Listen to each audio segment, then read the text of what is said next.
Produit avec le soutien de la MDJS.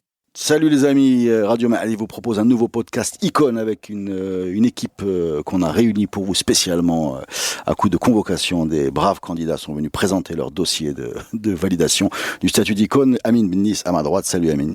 Bonsoir Reda. Et Hicham Bahou, organisateur du Boulevard des Jeunes Musiciens. Amin Bennis, peintre de son état et grand amateur de football. Mais tu vas pas nous parler du foot, on va attaquer tout de suite avec toi avec une icône. On peut déjà dire que le statut est validé. De l'athlétisme, une femme. Oui, je vais vous parler de notre championne Nawel Moutaoukil. Exactement, allons-y. Alors Nawel, c'est une grande championne et on va voir à travers son parcours qu'elle n'a pas été juste une championne sportive, mais aussi dans sa carrière professionnelle. Post-sportive. Alors Nawel Moutaoukil est née en 62 à Casa, c'est une vraie Casablancaise de l'ancienne Médina et elle est née dans une famille de sportifs. C'est-à-dire que dans sa famille, on faisait du sport, ses frères faisaient de l'athlétisme, son père faisait du judo et sa mère faisait du volleyball. Donc voilà, donc il faut imaginer cette ambiance de famille sportive. Elle joue dans la rue avec les garçons, les filles, elle court et là elle découvre qu'elle court aussi vite que les garçons. Elle découvre son talent de coureuse et elle décide à son adolescence d'aller s'entraîner à l'athlétisme à la Casablancaise, ici à Casa. Donc vous pouvez apprécier la piste d'athlétisme aujourd'hui. Si vous arrivez à mais qui ne fait pas 400 mètres. Et donc elle s'entraîne dans cette piste d'athlétisme, elle s'entraîne à plusieurs disciplines et elle choisit à 18 ans le 400 mètres haies. Il faut savoir que le 400 mètres haies, c'est une discipline très technique. Oui. Contrairement aux... Enfin, les autres sont aussi techniques, mais particulièrement le 400 mètres haies est très technique. Il y a 10 obstacles, 10 haies à sauter et il y a un certain nombre de pas à faire entre les haies pour optimiser. Pour optimiser, si vous ratez un pas, tout peut être mort. Déjà, le 400 mètres, à parler, c'est une distance très dure parce qu'on est à la limite du sprint et du demi-fond. C'est-à-dire que tu es presque en anaérobie, mais tu peux pas le faire quasiment les sprinteurs, ils sont à fond tout le temps. Le 400 mètres, c'est une discipline d'après les spécialistes très dure. Parce que tu dois être dans la gestion de ton effort, mais tu as tendance à sprinter en fait. Et c'est très compliqué. Et quand en plus il y a des haies, je vais juste expliquer aussi que la technique des haies, c'est d'être le moins longtemps en l'air. Parce que plus tu restes longtemps en l'air, moins tu vas vite. Et puis tu peux avoir les pas qui sont justes, et si jamais tu touches une haie, l'énergie qu'il te faut pour redémarrer et repartir est très dure. C'est-à-dire qu'on peut avoir, pendant une course, réussir 7 ou 8 haies, à la 9e tu la touches, et après pour retrouver le rythme et repartir, c'est pour ça que je dis que c'est très technique, et c'est une course... Donc elle s'entraîne au Maroc en fait. Elle s'entraîne au Maroc, et son premier fait d'armes, à 20 ans, elle devient championne d'Afrique en Égypte, en 82. Et en 83, elle gagne les Jeux méditerranéens. Ouais. Et là, on commence à prendre Nawel au sérieux. Ça reste confidentiel. En 84, parce qu'on va parler de 84. Ouais, on va parler de 84, mais je veux dire en 83, avec les Jeux méditerranéens, on commence à représenter quelque chose. Les spécialistes la connaissent. Les spécialistes la connaissent. Elle gagne une médaille d'or aux Jeux méditerranéens. Elle commence à être connue. Elle se qualifie pour les Jeux olympiques de Los Angeles 84. Est-ce que c'est là qu'elle va aux États-Unis, non? Non, alors elle va aux États-Unis en 83, oui. D'accord. Elle va aux États-Unis en 83. Dans l'Iowa. Et en fait, c'est encore une histoire assez incroyable qui montre aussi le caractère de Nawel. Donc Nawel a fait le lycée marocain, elle va son bac, et en 83, il y a un mécène qui décide de lui payer des cours d'anglais. Donc elle parlait pas un mot d'anglais, il décide de lui payer des mots d'anglais, et elle réussit à avoir une bourse pour aller aux États-Unis. Sur ses perfs sportives, je pense, non? Voilà, je connais pas exactement les critères, mais ça doit être un ensemble de critères. Et je peux te garantir que le passage de Casablanca à l'Iowa est difficile, hein, parce que je l'ai fait. Ouais. C'est difficile à imaginer. Mais pour elle, c'était vraiment le rêve américain. Le sport universitaire là-bas, par contre, c'est une religion. Donc, j'imagine qu'elle a eu trouvé des conditions incroyables pour s'entraîner. Exactement. Et pour elle, c'était vraiment le rêve américain. Elle était convaincue qu'en arrivant aux États-Unis, elle allait casser la baraque et essayer de prouver qu'elle était vraiment la meilleure. Et malheureusement, une semaine après son arrivée, son père décède. C'était très douloureux pour elle. Et elle a toujours dit que tout ce qu'elle allait faire sur la piste, elle allait le dédier à son père. puisque vraiment, que ça arrive une semaine après son arrivée, ça l'a vraiment perturbée, mais elle a décidé de lui dédier tout le reste de ses efforts qu'elle allait faire sur la piste. Donc là, on est en 83. Tu es sûr que c'est passé comme ça? C'est ce que j'ai entendu, oui, oui. C'est sûr, hein, parce que je voudrais bien qu'on vérifie 2 secondes. Parce que moi, ce que j'ai lu aussi, c'est que il est mort pendant les JO et on lui a pas dit. Non, il est mort à son arrivée dans l'IOA. Ouais. Effectivement, il est mort une semaine après son arrivée, mais on lui a dit que quelques mois plus tard. Je comprends l'émotion en 84 après les JO parce qu'elle a elle pleurait. Elle pleurait, exactement. Et Gaël, c'était très fort. Mais on lui a caché sa mort à son arrivée parce que ça aurait été trop violent. Tu arrives déjà, tu passes de Casablanca à l'IOA, on t'annonce que ton père meurt. C'est pas quelque chose qui allait être facilement gérable. Donc il lui cache la mort du père et, voilà, et voilà. quand elle va le découvrir, ça va être une douleur de plus puisqu'elle non seulement elle va pas assister à ces derniers jours, ni à l'enterrement, elle est exilée et pour des raisons sportives, on va essayer de la protéger de ça, ce qui va être encore pire puisque ça va être un contre-coup. Elle en parle encore aujourd'hui. Hein. Ouais, c'est quelque chose qui l'a beaucoup marqué. Et puis donc on arrive en 84, parce que là, elle arrive en 83, les JO, c'est un an après. Hein. On arrive en 84 et là, il faut, juste pour que je vous dise un peu l'ambiance de cette course, le 400 mètres et féminin est inscrit pour la première fois au JO. D'accord. Ouais. C'était uniquement le 400 mètres homme, donc c'était, à la rigueur, c'était tellement technique qu'ils voulaient pas que la course soit montrée ou que ça soit une discipline olympique. Donc c'était vraiment une inscription officielle au JO et donc ça allait être un moment important pour cette course. Et il faut aussi savoir qu'en 84, les pays de l'Est ont boycotté les JO de Los Angeles. Ils ont boycotté en vengeance au boycott qui avait été fait 4 ans plus tôt aux JO de Moscou à cause de l'invasion de l'Afghanistan par les troupes soviétiques. Voilà. Donc on va rappeler le truc. En 80, les États-Unis vont pas en Russie, en URSS à cause de l'Afghanistan et pour se venger. Avec une exception, en 84, il y a un pays de l'Est. Sur la Yougoslavie, non? C'est la Roumanie. La Roumanie. Alors, on ne demande pas pourquoi, mais la Roumanie décide d'y aller. Ouais. C'est important, on va voir dans la course, parce qu'il y aura une Roumaine dans ses concurrentes. Cristina Cojocăru. Voilà, exactement. Et donc, c'est cette course qui se prépare. Et quand tu vois, par exemple, à la télé américaine, quand ils sont en train de commenter cette course, au début de la course, en général, on parle des favoris. Et là, on parle d'une Indienne, d'une Australienne, d'une Américaine, et absolument pas de Nawal Moussaoui. C'est pour dire qu'elle n'était absolument pas favorite. T'es content qu'elle soit en finale? Voilà, on était content qu'elle soit en finale. Voilà, elle était dans le top 10. Elle rentre en finale. On était content. Bon, on est marocain, on a toujours un petit espoir de quelque chose, mais à aucun moment on espérait qu'elle gagne la course. Et même les médias internationaux, quand ils sont là à commenter cette course, au départ, elle n'est pas dans les favoris. Ben, j'imagine en 84, on n'avait pas aussi un passé, une tradition avec des champions. Pas un passé, mais non plus. C'est une première olympique. C'est la première course olympique. Il y a le bloc de l'Est qui est pas là. Tu peux imaginer que tout le monde a ses chances, mais à l'époque, aucun commentateur, en tout cas à la télé, n'avait imaginé que cette petite dame, hein, elle est petite. Je me rappelle, elle était à côté d'une grande. On aura du mal à expliquer aux gens qui n'ont pas vécu ça en direct quel impact ça a eu sur nous au milieu de la nuit. De la voir mais voler comme ça vers la victoire. Alors, une émotion incroyable. C'est intéressant parce qu'il y a eu un faux départ d'abord. Ouais. Il y a un faux départ d'abord. Et puis la course qui commence. Alors, nous, Marocains, on n'était pas des spécialistes du 400 mètres. Parce qu'il faut savoir que cette course se fait avec un départ, avec un décalage entre les différents coureurs. Donc les premiers 10-15 secondes, quand tu regardes, tu comprends pas très bien ce qui se passe. Qui est premier, il faut suivre et pas le positionnement. Donc j'imagine le public marocain qui regarde cette course, qui voit Nawel quelque part au milieu, et quelqu'un en avance, qui est celui qui a la position, qui a la case numéro 8. Donc on sait pas qu'elle est bien. Or, elle est très bien, c'est-à-dire qu'elle fait un départ canon. Elle est parmi celles qui sautent les premières sur les haies, donc elle est très bien. Et à un moment, au niveau du virage, c'est là où on découvre qu'elle a en fait 4 ou 5 longueurs d'avance. Et il reste encore une haie. Elle saute la haie et elle maintient cette distance jusqu'à la fin. Elle gagne très très facilement avec au moins 4 ou 5 longueurs, comme j'ai dit. Ouais. Et alors la course est sur YouTube. Hein. Tu vois, quand elle sort du dernier virage, elle est avec cette avance. Et là, on est fou. Hein. Et là, on est fou. On n'arrive même pas à y croire. Ouais. On se dit, elle va tomber, elle va fléchir. Est-ce qu'elle va tenir jusqu'au bout? Ça, c'est incroyable. Ah, le Maroc est debout, là. Je peux vous le garantir, c'est la femme qui a mis debout tous les Marocains. Et elle rentre, mais très, très largement. Voilà, devant, 4-5 longueurs d'avance devant l'américaine. Et elle est un peu étourdie. Elle est un peu étourdie. Elle est étourdie, elle ne sait pas où elle est. Ouais. Et je crois que c'est l'américaine qui vient l'embrasser après. Ouais, qui l'empêche de tomber déjà. Voilà, qui l'empêche de tomber parce qu'elle titube. Ouais. Et on a eu une émotion énorme tous. Battre une américaine à Los Angeles, c'est aussi quelque chose d'assez incroyable. Puis la Roumaine qui arrive numéro 3.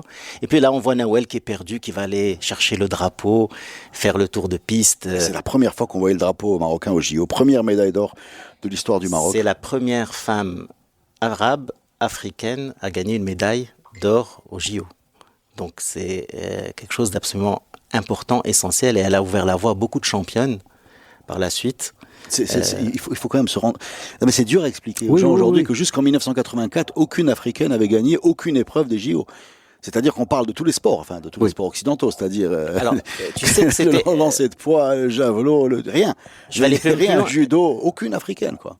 Je vais aller plus loin. C'est la seule femme de la délégation marocaine au JO. Ouais, voilà, ça m'étonne pas. Donc c'était vraiment très précurseur. Non, mais il y a un côté, une espèce d'histoire qui s'est créée avec le public marocain là dans ces 40 secondes, je sais pas combien de temps ça dure, et tout le monde a été très ému. Voilà, tout le monde a été très ému. Il y avait Saïd Aouta quelques jours après, on s'y attendait un peu, mais Nawel Moutsaboukil, ça a été un Et tu sais quelle est la question qu'elle se posait à l'arrivée, c'est de se dire: est-ce que les Marocains sont devant leur télé et sont en train de me voir en ce moment, vivre ce que je suis en train de vivre? Elle savait pas parce qu'elle dit: est-ce qu'ils c'est au milieu de la nuit, est-ce qu'ils vont être réveillés, est-ce qu'ils sont en train de nous voir? Alors qu'on était réveillés, on était là. Bien sûr. C'est pas comme s'il y avait Netflix et voilà. 18 chaînes. C'était notre finale de Coupe du Monde. C'était notre finale de Coupe du Monde. Et puis après, c'est bien sûr l'euphorie qui a suivi, était absolument. Mais elle a vraiment ouvert la voie. Là, elle a ouvert la voie et puis elle nous a touché au cœur tous en même temps, quoi. C'est une petite femme comme ça, même le côté physique menu, il est important. Elle titube, elle est perdue, le drapeau marocain. Pas à sa place, on dirait. Mais ouais, tu dis c'est pas possible. Et puis cette facilité dans la victoire. Tu dis, mais qu'est-ce qui nous est arrivé? Tu as l'impression que c'était un rêve. On rêvait tous. Et puis je suis sûr que s'il n'y avait pas eu Nawel, on n'aurait pas eu Nzha Bidouane une décennie plus tard, et Esna Ben Hassi, et voilà un certain nombre de même pour l'Algérie, Hassiba Belmoukra qui Tu peux faire la même généalogie avec les hommes. Ça commence à Aoueta, ça enchaîne avec Morsli, Gerrouj. C'est la même, c'est presque la même physionomie d'ailleurs. Voilà.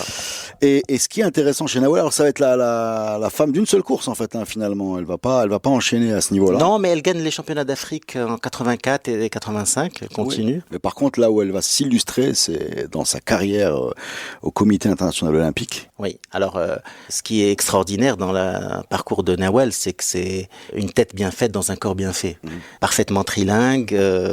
Elle intègre en 95. Elle est membre du comité exécutif de la Fédération internationale d'athlétisme. En 97, elle est secrétaire d'État chargée de la jeunesse et des sports, ici au Maroc. En 98, elle est membre du CIO, elle va participer à beaucoup de commissions. De 98 à 2003, elle est directrice exécutive de la Fondation BMCE pour l'éducation et l'environnement. En 2007, elle est ministre de la jeunesse et des sports. En 2010, elle est présidente de la commission de coordination des Jeux de Rio. Vous vous rendez compte ce que c'est, le président de l'organisation des Jeux de Rio. Donc, ce qui est absolument incroyable. Et en 2012, elle est élue vice-présidente du Comité international olympique. Voilà. Et elle conclut son parcours impressionnant dans les institutions politiques en étant élue députée du Parlement en 2016. Donc, ce qui est admirable, c'est qu'elle nous a montré qu'elle pouvait avoir une carrière sportive de très haut niveau et une carrière politique aussi où elle était vraiment engagée. Et ça fait plaisir à voir.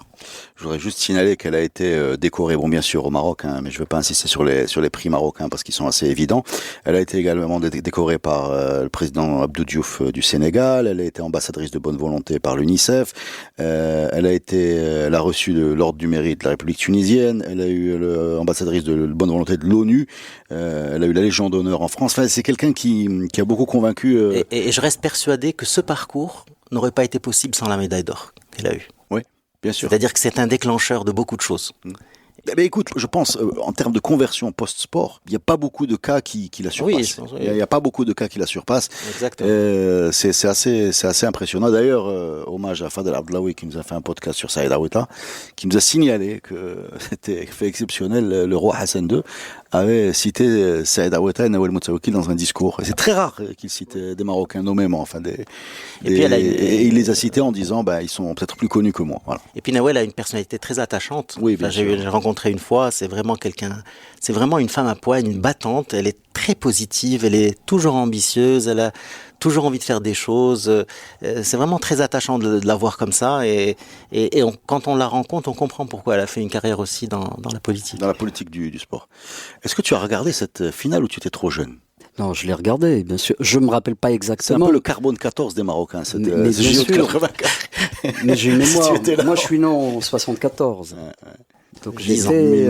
Mais je me souviens, parce que je me souviens de cette émotion. Encore là, je pense, comme tous les Marocains qui ont ce souvenir, il reste gravé, comme 2 ans plus tard, 86. Mais c'est en fait ce que j'appelle, moi, les carbone 14 collectifs de la semaine d'ADN de mémoire nationale. En fait, si tu étais vivant à ce moment-là, si tu étais né, donc en fait, tu t'en rappelles. Voilà. C'est pas possible. C'est un marqueur temporel. C'est-à-dire, soit tu étais là et tu sais très bien où tu étais, qu'est-ce que tu as fait, qui était avec toi et qu'est-ce que tu as, comment tu as vécu ça, soit tu n'étais pas là, parce que tu n'étais pas encore né ou j'en sais rien. Mais il est impossible que tu n'aies pas été impacté. Ça marche aussi avec des grands événements de la scène politique, mais c'est le genre de choses où c'est tellement fort que tu vas t'en rappeler toute ta vie, quoi. Et cette victoire-là, elle a été super marquante pour notre génération. C'était la première. C'était la première, avant le foot, tout simplement. C'était vraiment la première porte vers un peu, disons, une génération de champions. C'est pas comparable, le foot, on a adoré cette équipe, elle nous a fait rêver et sortir dans la rue en 86, mais on n'est pas champion du monde. Non. Elle est championne du monde. C'est le maximum. Tu peux parler, voilà, et d'ailleurs, ça permet aussi de mettre en perspective ce qu'on a fait en athlétisme, ou même en boxe, boxe olympique où il y a eu des médailles de bronze. On n'a jamais eu de médaille en foot. Les grandes équipes du Maroc a une Coupe d'Afrique et une finale de Coupe d'Afrique, mais au niveau mondial, ceux qui ont été au top mondial, c'est Aweta, c'est Nawel Moutaoukil, c'est le Guerrouj, c'est des gens, Nzabidouane, c'est pas des footballeurs.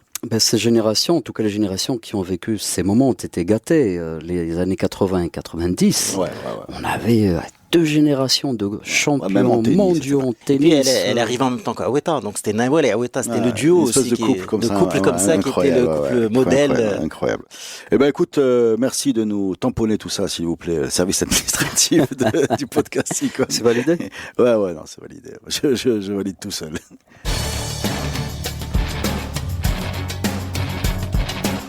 Deuxième partie de notre podcast, je me tourne vers mon ami Hicham Bahou et je te demande de qui tu veux nous parler, s'il te plaît.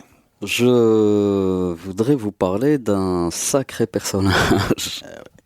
Tonton, Amel Sami. Amel Sami. Alors je vais préciser déjà que c'est un ami de tout le monde ici, donc vas-y, je te laisse la parole. Qu'on nous accuse pas d'impartialité, parce qu'on ne le saura pas. Donc Amel Sami. Amel Sami qui est journaliste, écrivain. Voilà, plus connu par sa plume, par ses chroniques.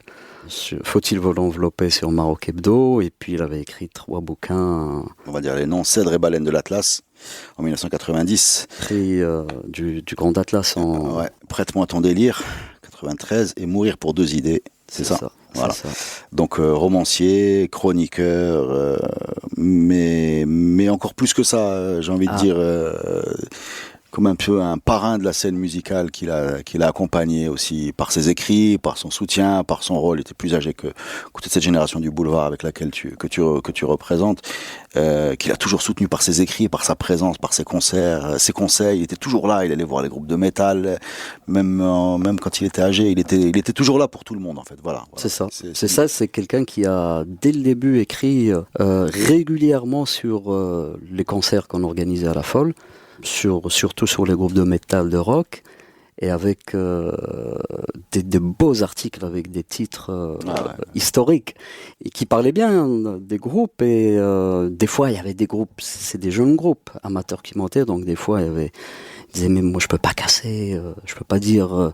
C'est des groupes qui montent là, et puis dans ce contexte, il faut encourager, il faut ouvrir la porte. Il a presque instauré une rubrique rock à Maroc Hebdo. C'est une sorte de propagandiste de la nouvelle scène. Mais c'était sincère, c'était pas par copinage ou quelque chose. Mais c'est un transfuge des années 60-70.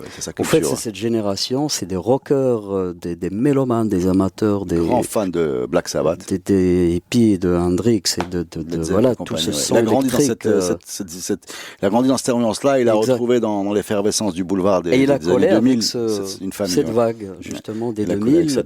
Il s'est directement, comment dire, on s'est accroché, et puis on s'est mélangé un peu toutes les destinées de tous ces gens-là de son milieu. Tonton, en termes littéraires, on peut le comparer, je pense, à son style, tu vois, un peu foisonnant, San Antonio, un peu ce genre de monde où ça part un peu dans tous les sens, ça dérape, ça revient. Il y a beaucoup de mauvaise foi, mais il y a beaucoup de cœur dans tout ce qu'il écrit. Bien sûr, dans tout ce qu'il écrit. Entier. Ouais, entier. Très entier, qui mâche pas ses mots, et puis bien, il a l'art d'écrire, de jouer avec les mots, de parler, de raconter. Mais c'était rock, il avait une écriture un peu rock. Et dans son parcours, ce qui est aussi intéressant, c'est qu'à un moment, il a un côté militant aussi, bien sûr. Bon, une fois qu'il est revenu de tout ça, il est monté sur la montagne, mais littéralement. Au sens propre à Tasmet.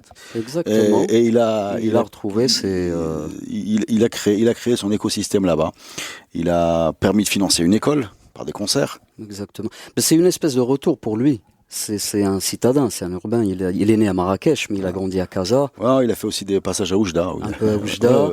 Ses vacances, il est passé dans le Moyen Atlas, à Qsaïba, Tarbalout, toutes ces zones-là. Il a, en fait, son enfance-adolescence, c'est dans la montagne. Donc il a cette constitution c'est un urbain avec une profonde culture rurale, bildia, de Tamazirt du Moyen Atlas, toute la poésie, Ahidos.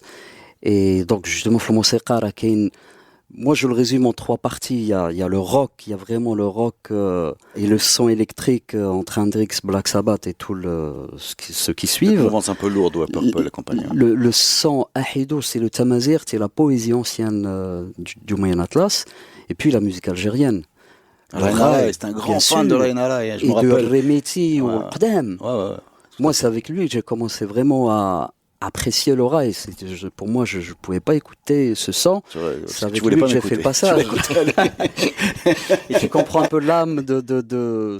Non, mais Tonton, c'était un être cohérent qui faisait le crossover dans les cultures et qui n'avait pas une posture qui poussait à préférer tel type de musique parce qu'elle était in ou out. Non, pas du tout. C'était quelqu'un qui jugeait les gens avec son cœur et qui avait la capacité, effectivement, à repérer le cœur dans les artistes très, très différents. Moi, je me rappelle d'une soirée avec Rainala et je me rappelle de ce genre de choses. Ça nous a marqué. Je passe des soirées aussi à écouter du rock plus dur et il était à l'aise dans ces deux mondes et il était là pour tout le monde et il descendait de sa montagne pour venir au boulevard une fois par an.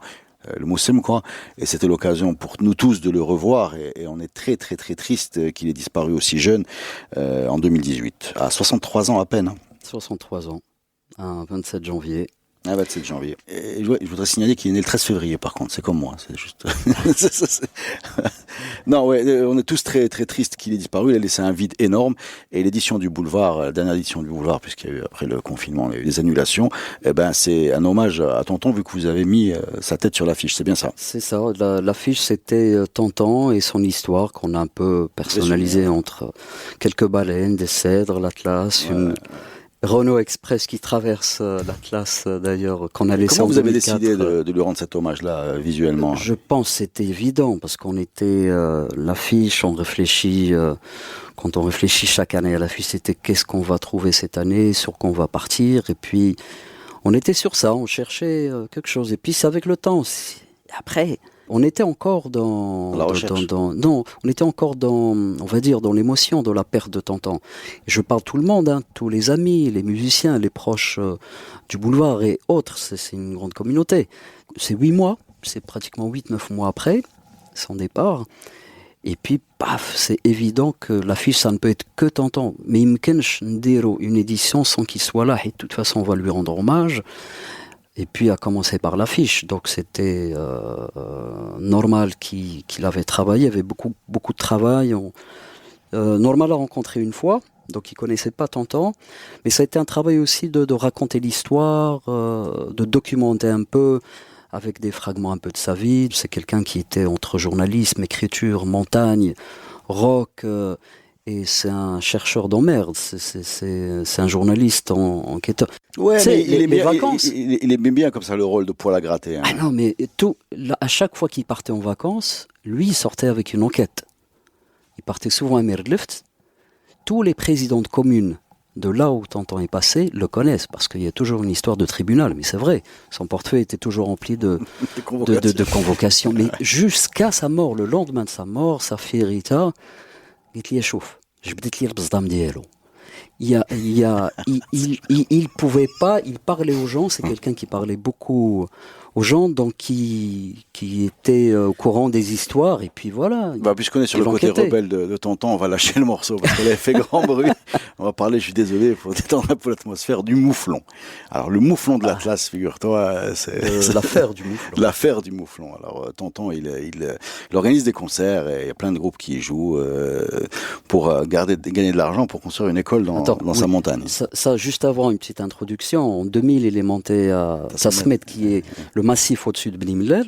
Il connaissait dans sa jeunesse, il partait souvent là-bas.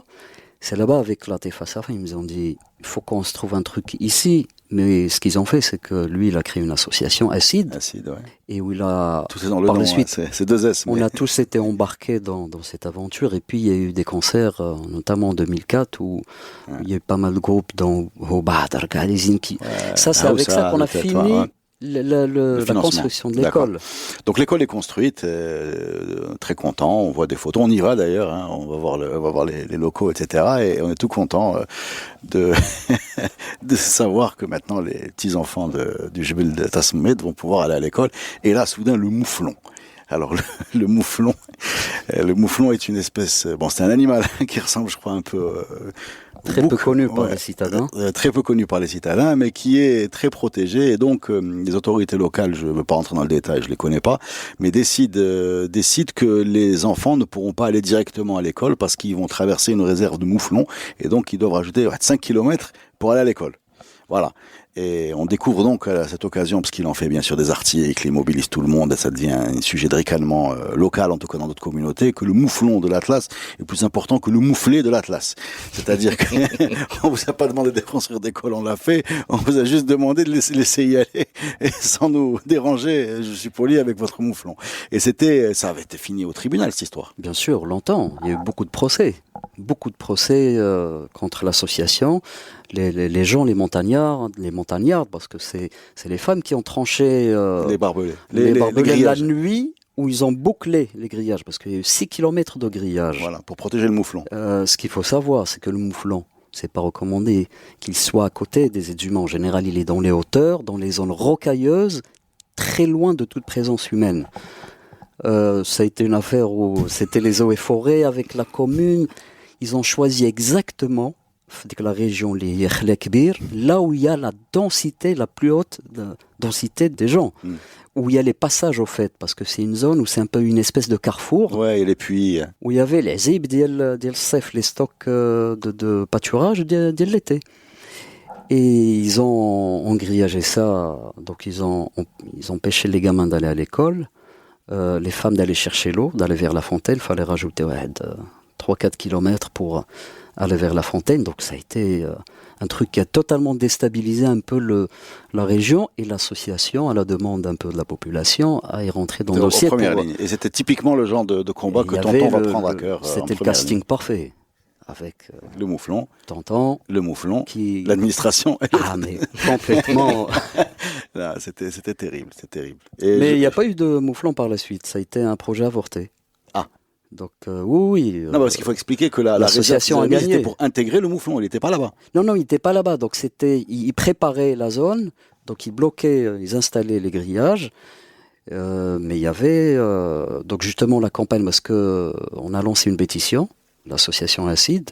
Il y a eu pas mal d'articles de presse. Avec tonton, donc on invitait les journalistes. Vous savez faire ça. Et le truc, c'est qu'à un moment, ça s'est bloqué parce qu'il y avait trop de bruit autour de cette affaire. Et c'est là où c'était compliqué, parce que tout le monde était impliqué dans cette... C'était les aventures de tonton, Allah yarhamou. On le regrette bien et on valide ce statut d'icône sans en discuter. Absolument. Diak, une petite réserve, je sens une petite réserve. Absolument pas. Pas de réserve, hein. Non. Attention. La démocratie a ses limites. Je vais sortir mes cornes de mouflon. Merci Hicham, merci Amine, et à la semaine prochaine les amis pour un nouveau podcast Icône.